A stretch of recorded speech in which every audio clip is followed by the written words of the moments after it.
Hello everyone, welcome to YouTube channel RPSC bio academy. हम जो unit discuss कर रहे हैं वो है डेवलपमेंटल बायोलॉजी।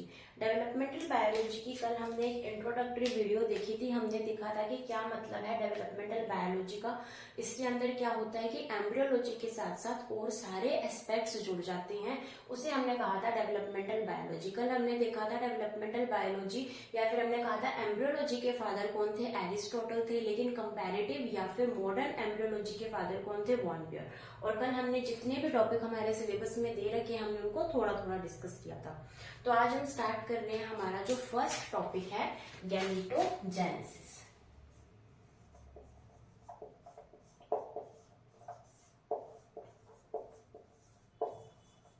गैमेटोजेनेसिस, ठीक है। तो सबसे पहले हम इस वर्ड को समझते हैं। गैमेटोजेनेसिस वर्ड का क्या मतलब है।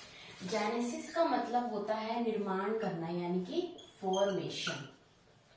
फॉर्मेशन या फिर निर्माण करना। किसका निर्माण हो रहा है यहाँ पर, गैमीटो से बना गैमीट, यानी गैमीट का फॉर्मेशन। गैमीट का फॉर्मेशन करना क्या कहलाता है, गैमेटोजेनेसिस कहलाता है, ठीक है। अब गैमीट्स क्या होंगे, अगर हम बात करें मेल के अंदर और फीमेल के अंदर। मेल के अंदर जो गैमीट बनता है वो गैमीट बनता है स्पर्म। मेल के अंदर बनता है स्पर्म। और अगर हम बात करें फीमेल की, तो फीमेल के अंदर बनता है ओवम।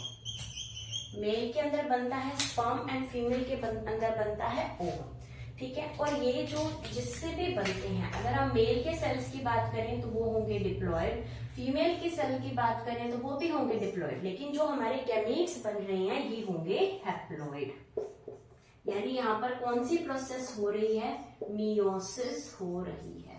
मियोसिस का मतलब होता है रिडक्शन, डिवीजन, क्रोमोसोमल नंबर का जस्ट हाफ हो जाना, डिप्लॉयड से हैप्लॉयड, डिप्लॉयड से haploid. So the formation of the gametes, formation of sperm, formation of ovum from there, हम कह सकते हैं मेल एंड फीमेल बॉडी। यानी मेल और फीमेल बॉडी के अंदर कुछ सेल्स ऐसे होंगे जिन सेल से यहाँ पर स्पर्म बनेगा और जिन सेल से यहाँ पर क्या बनेगा, ओवम बनेगा। और यहाँ इस बनने के प्रोसेस को हम क्या बोलते हैं, गैमेटोजेनेसिस। अगर ये चीज मेल के अंदर हो रही है तो हम इस चीज को बोलेंगे स्पर्मेटोजेनेसिस।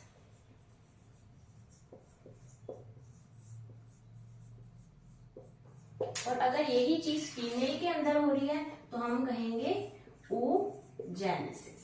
मेल के अंदर हो या फिर फीमेल के अंदर हो, मेल के अंदर इसका अलग नाम है स्पर्मेटोजेनेसिस, फीमेल के अंदर इसका अलग नाम है oogenesis, ठीक है। अभी हम डिस्कस करते हैं कि ऐसे कौन से सेल्स हैं मेल और फीमेल के अंदर जिसके अंदर ऐसी डिफ्रेंसिएशन होती है कि ये स्पर्म एंड ओवम बनते हैं, ठीक है।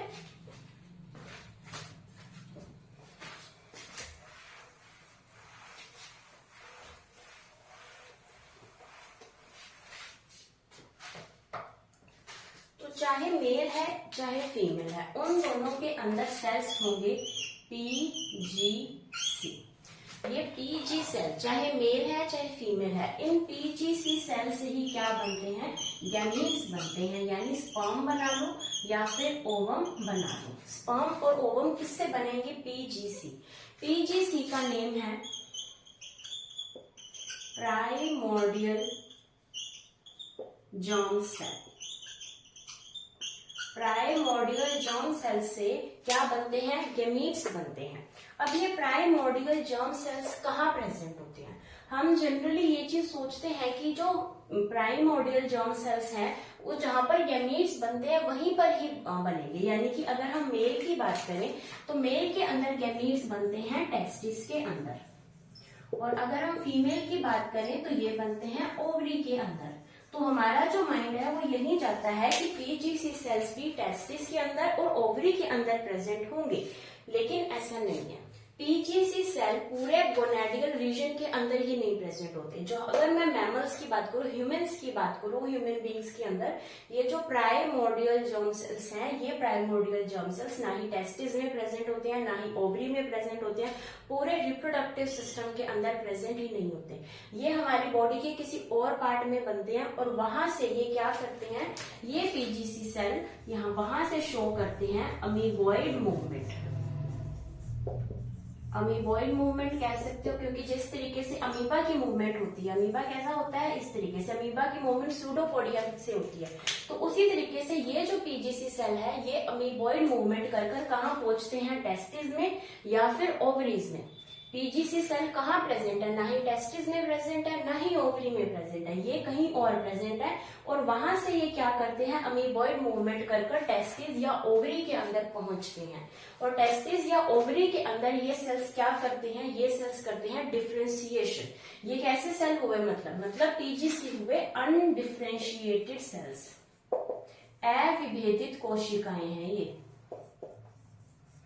अनडिफरेंशिएटेड सेल्स हैं जो कि बाद में क्या होंगी, डिफरेंशिएटेड होंगी, गैमीट्स एक विभेदित कोशिकाएं बनेगी, तो ये अनडिफरेंशिएटेड सेल्स हैं। इसे और क्या नेम दिया जाता है, इसे दिया जाता है दीज आर प्लूरिपोटेंट सेल्स। कैसी सेल्स हैं, प्लूरिपोटेंट सेल्स हैं। कौन है प्लूरिपोटेंट सेल, ये पीजीसी, ठीक है। तो पीजीसी को हमने क्या नेम दिया, सबसे पहला नेम दिया अनडिफरेंशिएटेड सेल्स, अविभेदित कोशिकाएं, ठीक है, ये भी विभेदित नहीं हुई है। दूसरा नाम हमने दिया प्लूरिपोटेंट सेल। प्लूरिपोटेंट सेल का क्या मतलब होता है, ठीक है। तो अगर हम यहाँ पर डिस्कस करें, हमारे सामने बायोलॉजी के अंदर हम ये दो टर्म्स पढ़ते रहते हैं, टोटिपोटेंट एंड प्लूरिपोटेंट। टोटिपोटेंट या फिर प्लूरिपोटेंट, ये दो टर्म्स हमारे सामने आती रहती है, तो हम इसको यही क्लियर कर लेते हैं। टोटी का मतलब होता है टोटल, टोटी का मतलब है टोटल, पोटेंट का मतलब है पोटेंशियल, यानी इन सेल्स के पास, ऐसी सेल्स जिनको हम टोटिपोटेंट कहेंगे, उनके पास पूरा का पूरा पोटेंशियल है। किस चीज का पोटेंशियल है, कि वो एक सेल कंप्लीट ऑर्गेनिज्म बना देगी, एक सेल कंप्लीट ऑर्गेनिज्म बना देगी, इसे क्या बोला जाता है, टोटिपोटेंट सेल। और प्लूरिपोटेंट सेल के अंदर क्या है कि एक सेल किसी भी कंप्लीट ऑर्गेनिज्म का कोई ना कोई ऑर्गन के फॉर्मेशन कर दे, तो इसे बोला जाता है प्लूरिपोटेंट सेल, ठीक है।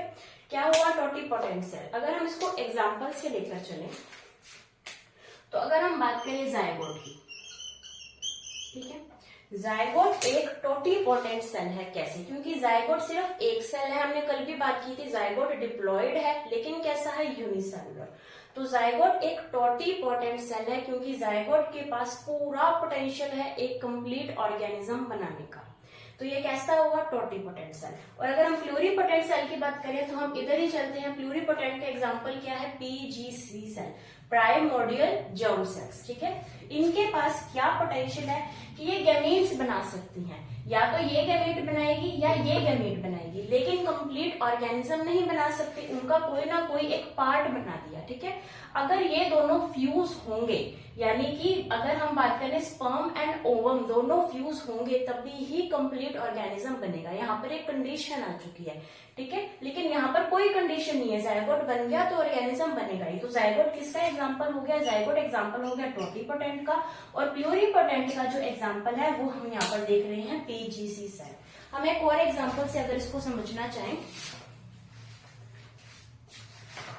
तो हम जो है पढ़ते होते हैं प्लेनेरिया के बारे में। प्लेटीहेलमिंथेस के अंदर हम प्लेनेरिया पढ़ते हैं, जिसका कॉमन नेम क्या है, डुगेशिया। प्लेनेरिया या डुगेशिया के अंदर बहुत अबंडेंट अमाउंट में रीजनरेशन हमें देखने को मिलता है। यानी कि अगर यहाँ पर एक प्लेनेरिया को मैं बनाऊं, अगर इस तरीके से हमने एक प्लेनेरिया को बनाया और इस प्लेनेरिया के मैंने टुकड़े ही टुकड़े कर दिए, इस प्लेनेरिया के मैंने इतने सारे टुकड़े कर दिए, अब हर एक टुकड़ा, हर एक फ्रेगमेंट क्या करेगा, नया प्लेनेरिया बना देगा। यानी यहां से एक प्लेनेरिया, ये 2, ये 3, ये 4, ये 5 और ये 6, इसके टुकड़े करने से मेरे पास 6 प्लेनेरिया और आ गए, ठीक है। तो ऐसा क्या था इसके अंदर, इसके अंदर प्रेजेंट थे नियोब्लास्ट सेल्स। इसके अंदर क्या प्रेजेंट थे, नियोब्लास्ट सेल्स। और ये नियोब्लास्ट सेल कैसे हैं? Neoblast cell is the example of totipotent cell, क्योंकि नियोब्लास्ट सेल एक ऐसे सेल हैं जो कंप्लीट ऑर्गेनिज्म को वापस बना सकते हैं। ठीक है, तो नियोब्लास्ट सेल किसका एग्जांपल है? टोटिपोटेंट सेल का एग्जांपल है। ठीक है, तो हम यहाँ पर क्यों गए इतना डीप? इसलिए क्योंकि टोटिपोटेंट क्या होता है, ये क्वेश्चन ग्रेड 1 2022 के अंदर आ चुका है। और जो नियोब्लास्ट सेल है ये क्या करते हैं? क्वेश्चन ये आया था कि जो प्लेनेरिया है, प्लेनेरिया के अंदर ऐसे कौन से सेल्स हैं कि इसके अंदर अबंडेंट अमाउंट ऑफ रीजेनरेशन पाई जाती है, तो उसका आंसर था नियोब्लास्ट सेल। ये क्वेश्चन भी असिस्टेंट प्रोफेसर में पूछा जा चुका है। तो ये दोनों क्वेश्चन आए हुए और इससे रिलेटेड थे, इसलिए हम इसको इतना डीप में लेकर गए। लेकिन अब हम वापस आते हैं कि पीजीसी सेल को क्या बोला जाता है? प्लूरिपोटेंट। क्यों? क्योंकि ये कंप्लीट ऑर्गेनिज्म तो नहीं बना सकते, लेकिन उसका कोई पार्ट या फिर उसका कोई ऑर्गन बना रहे हैं। इसको अनडिफरेंशिएटेड सेल कहा जाता है क्योंकि अभी तक ये डिफरेंशिएटेड नहीं हुए हैं।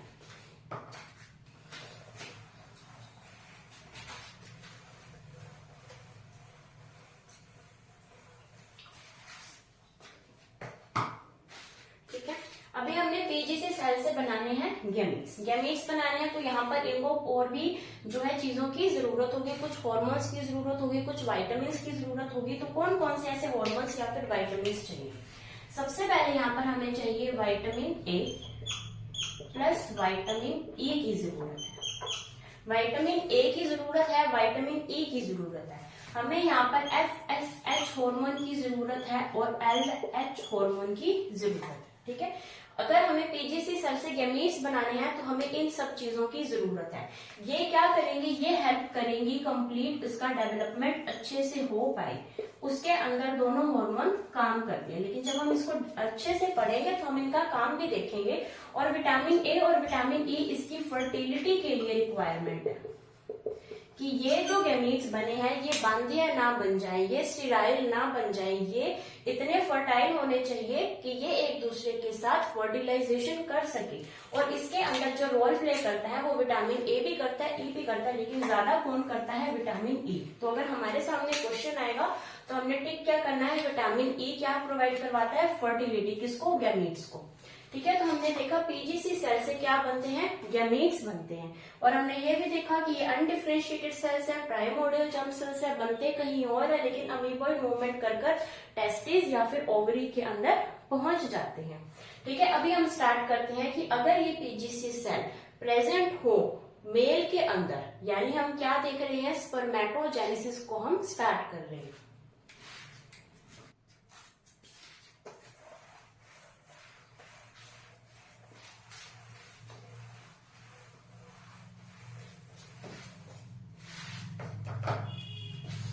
अभी हम डिस्कस करते हैं स्पर्मेटोजेनेसिस।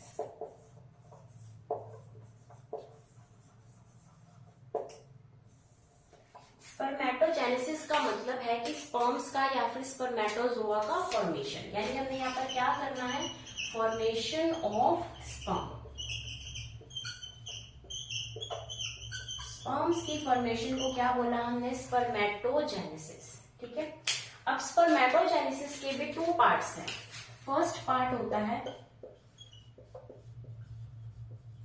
स्पर्मेटोसाइटोजेनेसिस, स्पर्मेटोसाइटोजेनेसिस, और सेकेंड पार्ट है स्पर्मियोजेनेसिस।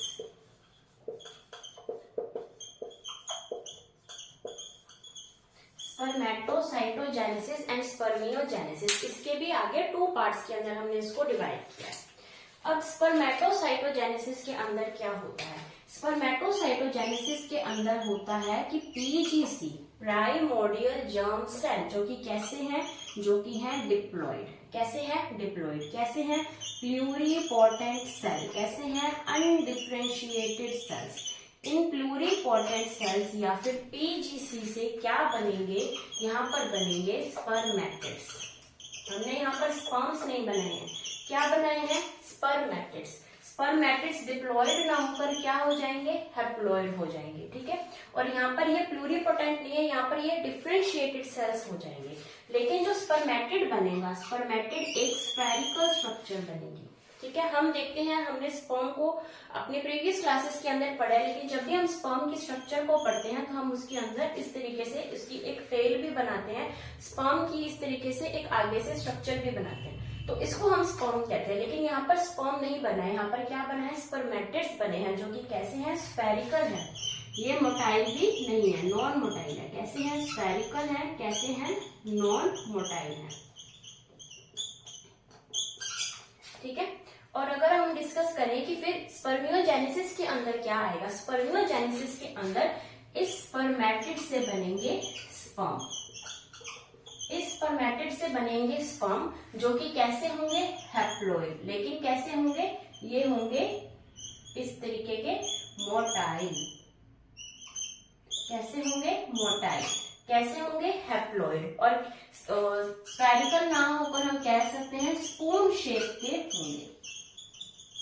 यानी यहाँ पर क्या हुआ, स्पर्मेटिड्स के अंदर कुछ चेंजेस हुए जिससे कि वो स्पर्म बन गया। ठीक है, जेनेटिकली तो कोई भी चेंज नहीं हो रहा, लेकिन यहाँ पर मॉर्फोलॉजिकली चेंज हो रहा है, और जिसको हम कह सकते हैं कि यहाँ पर एक हिसाब की मेटामॉर्फोसिस हमें देखने को मिल रही है।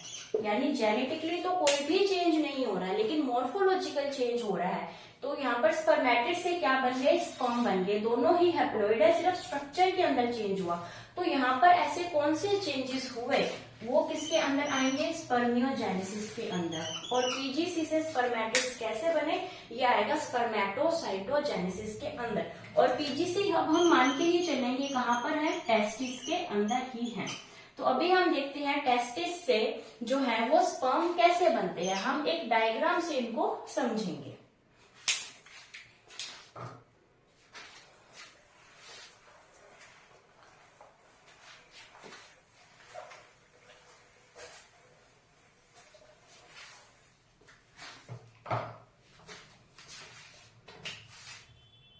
मैं यहां पर बना रही हूं टीएस ऑफ टेस्टिस।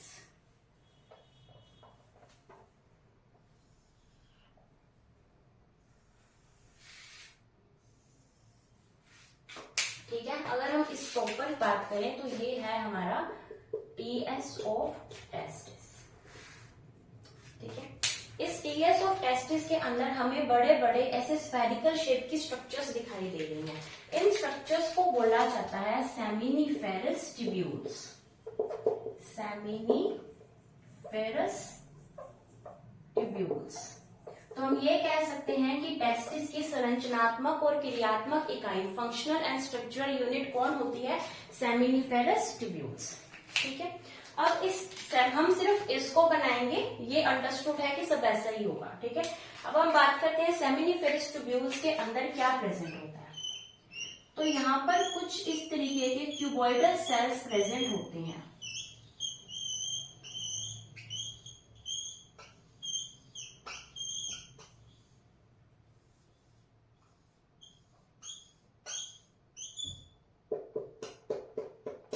ये इसकी क्या है, ये है इसकी जर्मिनल एपिथेलियम। और जर्मिनल एपिथेलियम यहाँ पर हमें 2 टाइप ऑफ सेल्स देखने को मिलते हैं। हम एक साइड यहाँ पर और बना देते हैं।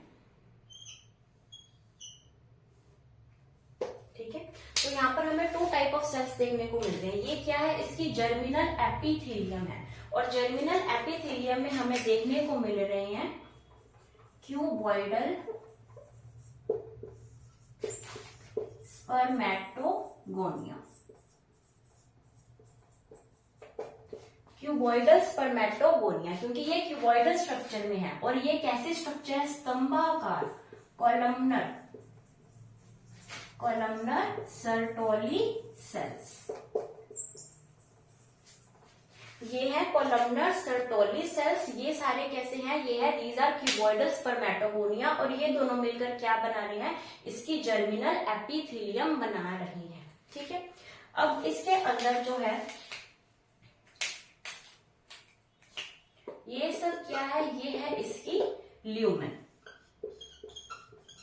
ये है इसकी ल्यूमेन। ठीक है, अब इसके अंदर और इसके अंदर ये पूरे तरीके से सेमिनिफेरस ट्यूब्यूल्स इसके अंदर बिखरे हुए हैं। और इनके बिखरे होने की वजह से यहाँ पर जो है इनके अंदर कुछ सेल्स इस तरीके से प्रेजेंट होती है। इन सेमिनिफेरस ट्यूब्यूल्स के अंदर कुछ सेल्स इस तरीके से प्रेजेंट होती है, इसे बोला जाता है लेडिक सेल्स, है ना। अगर लेडिक सेल्स की मैं बात करूं तो हम लेडिक सेल्स पहले भी पढ़ चुके हैं। वो लेडिक सेल्स जो थी उसको इंटरस्टिशियल सेल्स भी कहा जाता था, इसे भी इंटरस्टिशियल सेल्स कहा जाता है। वो लेडिक सेल्स जो हैं वो हमने पढ़े थे कि वो सेल्स थी टोटिपोटेंट सेल्स हमने पढ़ी थी, और वो सेल्स हमने टेक्सोनॉमी के अंदर पढ़ी थी। टोटिपोटेंट सेल्स पढ़ी थी, वो सेल्स अलग थी, ये सेल्स यहाँ पर अलग है, ठीक है। दोनों का नेम बिल्कुल ही सेम है। तो ये है लेडिक सेल्स जो इसके अंदर इस तरीके से यहाँ पर प्रेजेंट है। ये हमने बनाई सेमिनिफेरस ट्यूब्यूल्स, सारी सेमिनिफेरस ट्यूब्यूल्स इसी तरीके से बनी होंगी, ठीक है। अब हम डिस्कस करते हैं कि सपोज यहाँ पर ये सेल जो है ये अनडिफरेंशिएटेड होकर ये क्या बन गया, ये बन गया पीजीसी, प्राइमोर्डियल जर्म सेल। ये सेल जो है ये बन गया, ठीक है। अब प्राइमोर्डियल जर्म सेल के अंदर क्या होगा, अब ये सेल जो है ये कुछ इस तरीके की स्ट्रक्चर अंदर बनाएगा, ठीक है। इसको हम कह सकते हैं कि ये है प्राइमरी स्पर्मेटोसाइट, ठीक है। ये पीजीसी सेल ये अविभेदित कोशिका में बदल गई। क्यों बदल गई, कोई अविभेदित कोशिका है, कोई पीजीसी सेल यहाँ पर आई अमीबॉइड मूवमेंट करके, और इसने अब क्या किया, प्राइमरी स्पर्मेटोसाइट बना दिया, ठीक है। अब ये प्राइमरी स्पर्मेटोसाइट क्या है, फिर डिवाइड हुआ, और प्राइमरी स्पर्मेटोसाइट ने क्या बनाया, ये बना दिया इसने सेकेंडरी स्पर्मेटोसाइट। एक प्राइमरी स्पर्मेटोसाइट से दो सेकेंडरी स्पर्मेटोसाइट बनते हैं। हम प्रॉपर फ्लो चार्ट पढ़ने वाले हैं, लेकिन यहाँ पर हम समझने के लिए देख रहे हैं कि क्या बनता है, ठीक है। अब यहाँ पर बना सेकेंडरी स्पर्मेटोसाइट, प्राइमरी से जस्ट डबल होंगे सेकेंडरी स्पर्मेटोसाइट्स। अब ये जो स्पर्मेटोसाइट्स हैं, ये स्पर्मेटोसाइट जो है वो चला गया यहाँ पर, किसके पास चला गया, सर्टोली सेल के पास चला गया। और अब हम इसको जो नेम देंगे वो हम नेम देंगे कि क्या बन गया है, एक स्पर्मेटिड बन गया है, यानी स्पर्मेटोसाइटोजेनेसिस यहाँ पर कंप्लीट हो चुकी है। स्पर्मेटोसाइटोजेनेसिस यहाँ पर कंप्लीट हो चुकी है, क्योंकि ये अब क्या बन चुका है, एक स्पर्मेटिड बन चुका है। अब इसको क्या बनना है, अब इसको स्पर्मेटिड से बनना है एक स्पर्म।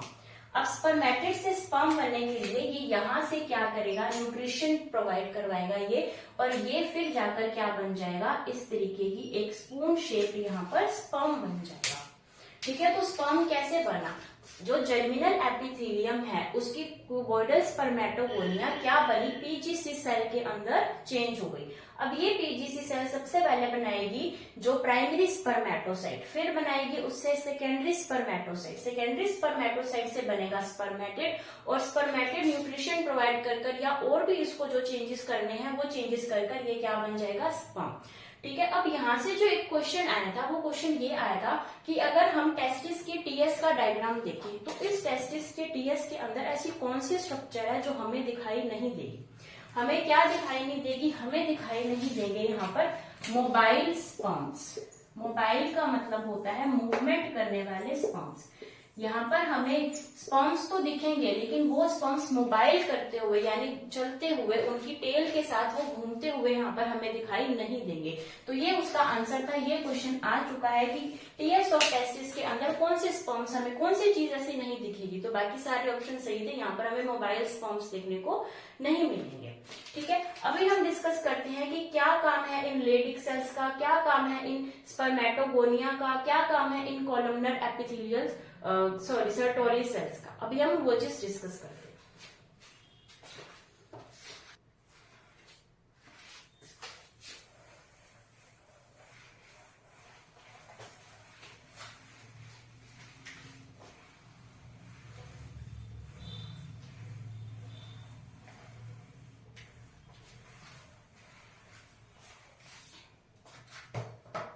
उन सबके काम को समझने के लिए हमें सबसे पहले एक फ्लो चार्ट देखना पड़ेगा जो कि एंडोक्राइन सिस्टम का है, ठीक है। तो सबसे पहले हम अपना मास्टर ऑफ मास्टर ग्लैंड किसे बोलते हैं, हम पढ़ चुके हैं हाइपोथैलेमस को कहा जाता है। हमने एंडोक्राइन ग्लैंड पढ़ लिया, उसके अंदर हमने पढ़ा था हाइपोथैलेमस, ठीक है। हाइपोथैलेमस को कहा जाता है। अब ये जो हाइपोथैलेमस है, ये हाइपोथैलेमस रिलीज करती है गोनेडोट्रोपिन रिलीजिंग हार्मोन। क्या रिलीज किया, गोनेडोट्रोपिन रिलीजिंग हार्मोन।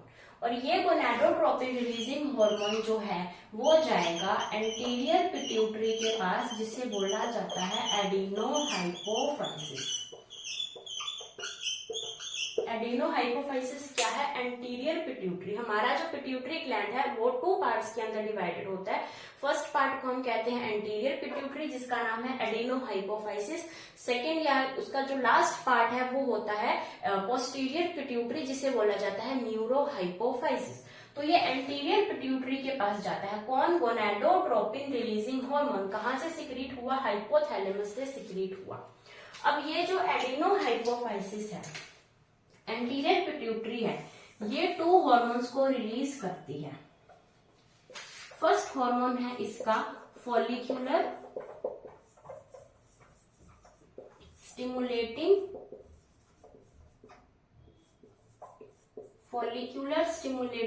हार्मोन, और सेकंड है इसका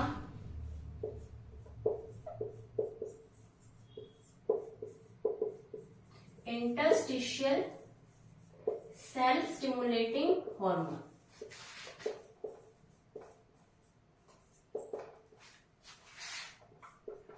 या फिर इसे क्या बोला जाता है? Luteinizing hormone.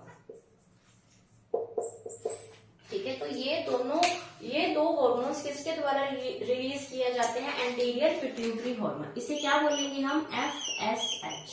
हमने अभी थोड़ी देर पहले डिस्कस किया था कि FSH और जो LH है, ल्यूटिनाइजिंग हार्मोन या फिर ICSH, ये हार्मोन, इन दोनों हार्मोन से ही स्पर्मेटोजेनेसिस या फिर गैमेटोजेनेसिस कंप्लीट होती है। तो ये 2 हार्मोन्स किसके द्वारा रिलीज किए जाते हैं? एडिनोहाइपोफाइसिस के द्वारा रिलीज किए जाते हैं। अब हम बात करते हैं FSH। FSH किसके ऊपर वर्क करेगा? ये वर्क करेगा इस सर्टोली सेल्स के ऊपर।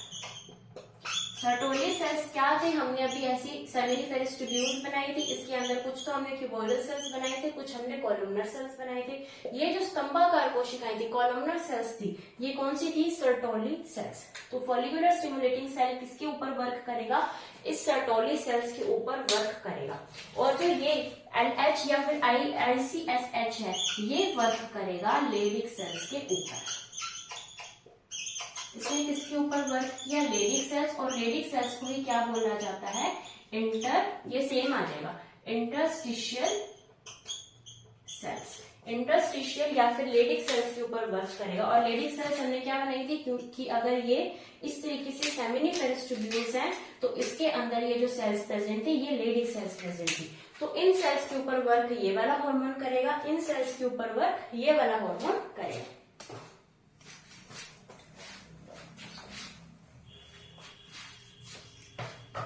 अभी हम देखते हैं कि इन सर्टोली सेल्स के ऊपर अगर ये वर्क करता है तो ये क्या क्या काम करता है। ठीक है, सबसे पहला काम है कि ये प्रोवाइड करवाएगा न्यूट्रिशन। क्या प्रोवाइड करवाएगा? न्यूट्रिशन। न्यूट्रिशन किसको प्रोवाइड करवाएगा? जो भी डेवलपिंग स्पर्म्स हैं उनको न्यूट्रिशन देना पड़ेगा, उनको खाना देना पड़ेगा। वो खाना कौन देगा? सर्टोली सेल्स देंगे। उसके अलावा सर्टोली सेल्स क्या करते हैं? सर्टोली सेल जो है वो रिलीज करता है इनहिबिन हार्मोन। क्या रिलीज करेगा? Inhibin hormone. इनहिबिन हार्मोन का क्या काम है? इनहिबिन हार्मोन का ये काम है कि ये जो स्पर्मेटोजेनेसिस हो रही है, क्या हो रही है? स्पर्मेटोजेनेसिस, इसको कम करता है। ठीक है, हम तो स्पर्मेटोजेनेसिस की क्रिया पढ़ रहे हैं, हम तो उसका प्रोसेस पढ़ रहे हैं, लेकिन यहाँ पर तो स्पर्मेटोजेनेसिस को कम किया जा रहा है। ऐसा क्यों किया जा रहा है?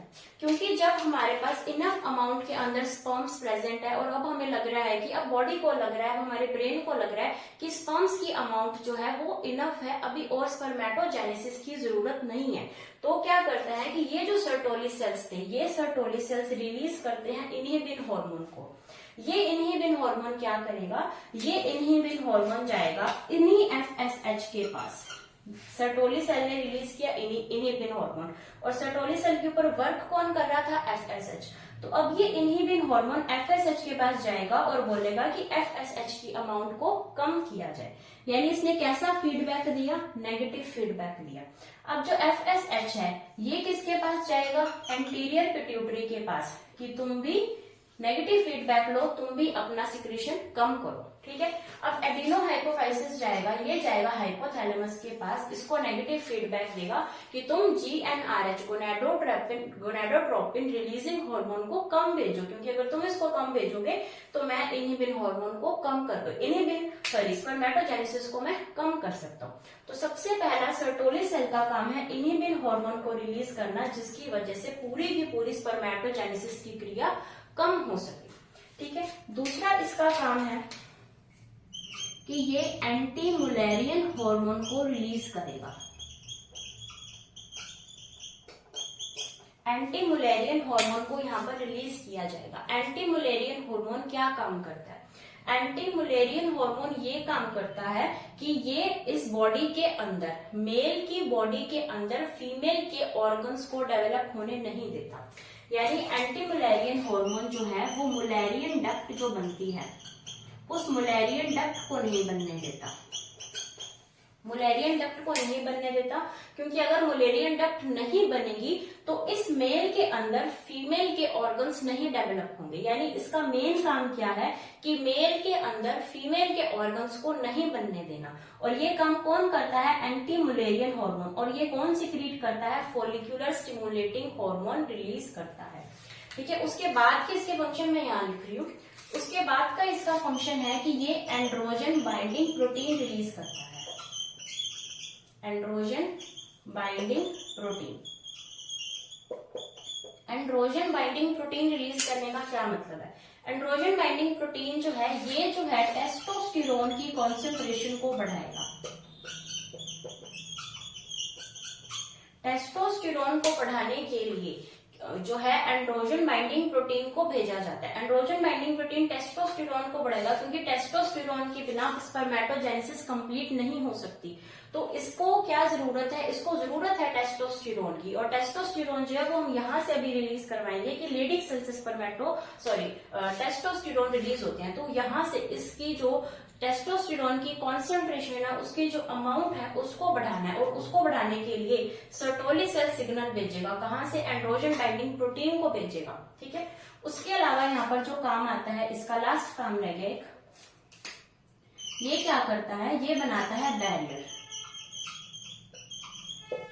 किसके बीच में? Between blood and testis. Blood and testis के बीच में बैरियर बनाया जाता है। ब्लड एंड टेस्टिस के बीच में बैरियर क्यों बनाया जाएगा? अब जो टेस्टिस है, टेस्टिस के अंदर क्या है? टेस्टिस के अंदर है स्पर्म्स, स्पर्म्स जो डेवलपिंग स्पर्म्स बन रहे हैं। अब जो ब्लड है, ब्लड के अंदर जितनी भी सेल्स हैं वो सारी की सारी कैसी हैं? डिप्लॉयड। टेस्टिस के अंदर जितनी भी सेल्स हैं, जितनी मतलब जो भी हम वो बना रहे हैं, स्पर्म्स बन रहे हैं, वो कैसे हैं? हैप्लॉयड। तो कहीं हमारा इम्यून सिस्टम जो है वो यहाँ पर एक्टिव ना हो जाए कि हमारी बॉडी के अंदर जो है वो कोई हैप्लॉइड जो है एंटीजन घुस गया है और इसको मारना है। अगर ऐसा हो गया तो हमारा इम्यून सिस्टम एक्टिव होकर हमारी बॉडी के अंदर जो मेल बॉडी है उसके अंदर स्पर्म्स को मार देगा, इसको एंटीजन समझकर। तो इसके लिए ब्लड और टेस्टिस के बीच में एक बैरियर का बनना जरूरी है, ताकि हमारे इम्यून सिस्टम को ये ना लगे कि ये कोई फॉरेन पार्टिकल है या ये फिर कोई फॉरेन ऐसा है जो इसको मार दिया जाए, ठीक है। तो उसके लिए एक बैरियर बनाना जरूरी है, और ये बैरियर कौन बनाता है? ये बैरियर बनाता है ये सर्टोली सेल्स। ये सर्टोली सेल्स जो है बैरियर बनाएंगे ब्लड और टेस्टिस के बीच में, ताकि ब्लड के सेल्स जो है वो टेस्टिस के स्पर्म्स को ना पहचान सके, जिसकी वजह से इनके स्पर्म्स जो है उनको डिस्ट्रॉय कर दिया जाए, ठीक है। तो ये काम किसके थे? ये काम थे सर्टोली सेल्स के। सबसे पहला काम था उनको खाना देना, उनको पानी देना, यानी न्यूट्रिशन प्रोवाइड करवाना। सेकेंड काम था इनहिबिन हार्मोन को रिलीज करना। जब भी स्पर्मेटोजेनेसिस इनफ हो जाए, इनफ हमारे पास स्पर्म्स प्रेजेंट है, तो यहाँ पर क्या होता है? इनहिबिन हार्मोन रिलीज किया जाता है कि अब स्पर्मेटोजेनेसिस के रेट को कम किया जाए। उसके बाद एंटी मुलेरियन हार्मोन को रिलीज किया जाता है, जिससे कि मुलेरियन डक्ट ना बन पाए और जो फीमेल जो सेक्स ऑर्गन्स है वो मेल के अंदर ना बन पाए, इसलिए। थर्ड है यहाँ पर androgen binding protein. Androgen binding protein को इसलिए रिलीज किया जाता है ताकि जो टेस्टोस्टेरोन जो यहाँ से बनने वाला है उस टेस्टोस्टेरोन की अमाउंट को बढ़ाया जाए। उसके बाद ये क्या करता है, एक बैरियर बनाता है बिटवीन ब्लड एंड टेस्टिस, ताकि जो टेस्टिस के अंदर हैप्लॉइड स्पर्म्स बनने वाले हैं, इम्यून सिस्टम इसको डिस्ट्रॉय ना कर सके। अभी हम जो है डिस्कस करते हैं ये लेडिक सेल्स के क्या काम है।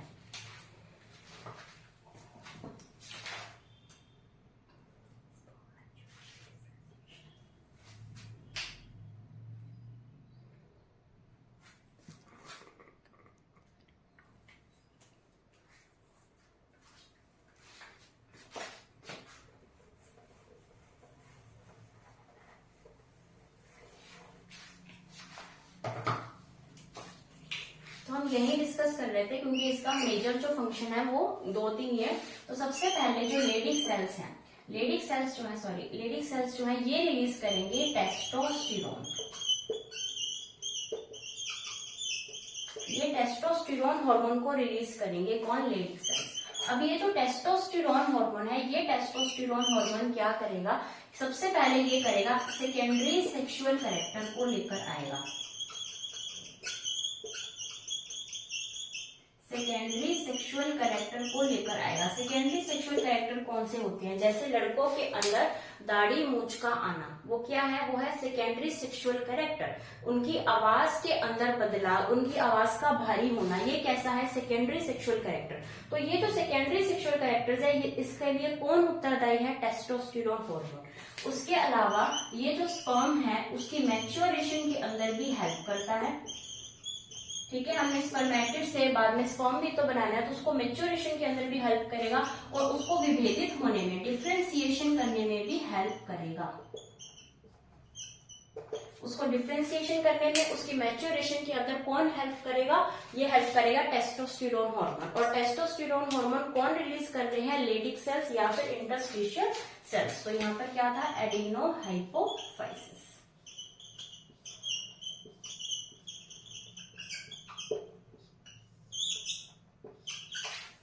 ठीक है, तो ये हमने जो डिस्कस किया है, ये आज हमने स्टार्ट किया है स्पर्मेटोजेनेसिस। अभी हम इसके अंदर और क्या क्या पढ़ने वाले हैं, अभी हम स्पर्म की प्रॉपर स्ट्रक्चर को देखेंगे। हम देखेंगे कि किस तरीके से जो है प्राइमरी स्पर्मेटोसाइट फिर सेकेंडरी स्पर्मेटोसाइट बनता है, कैसे एक प्राइमरी स्पर्मेटोसाइट से कितने स्पर्म्स बनेंगे, सेकेंडरी से कितने स्पर्म्स बनेंगे, या फिर बहुत सारी डिफरेंट टर्मिनोलॉजी है रिलेटेड टू स्पर्मेटोजेनेसिस। यानी अभी हमारा एक लेक्चर आराम से लग जाएगा स्पर्मेटोजेनेसिस के ऊपर।